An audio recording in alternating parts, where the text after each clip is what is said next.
అమ్మవారు నవ్వితే పువ్వుల నవ్వులు దాసులైపోతాయట. అంత ఆనందంగా ఉండి అంత అందంగా నవ్వాలి.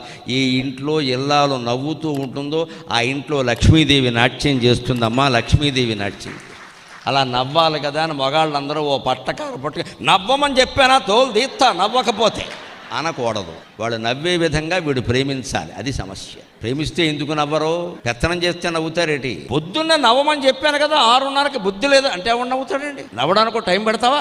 ఆవిడ ఎప్పుడు నవ్వుతూ ఉండేలా చూడరాదా? స్త్రీలు అల్ప సంతోషులమ్మ. 1 రూపాయలు ఇవ్వడం ముఖ్యం కాదండి, వాళ్ళు ముందు కట్టుకున్న చీరను మెచ్చుకోవడం చాలా ముఖ్యం. అది చేసి చూడండి, అనుభవమే చెబుతున్నా. మీరు 10,000 పెట్టి చీర కొనక్కల్లా, వాళ్ళు ఏదో కట్టుకున్నారు కదా, కట్టుకో అద్దరిందయ్యా అనని, ఇంకేం అక్కలేదు. ఎంత నవ్వుతారో వెంటనే. అలా భార్య నవ్వితే అక్కడ సంపదలు ఉంటాయి. చేసిన పని బాగుందని చెప్పరాదా? వేరేది ఎందుకు? అప్పుడు అంటారు సహజంగా, ఇలాంటిదే ఇంకో 2 కొనుక్కుందామని అనే తర్వాత చూసుకోవచ్చు.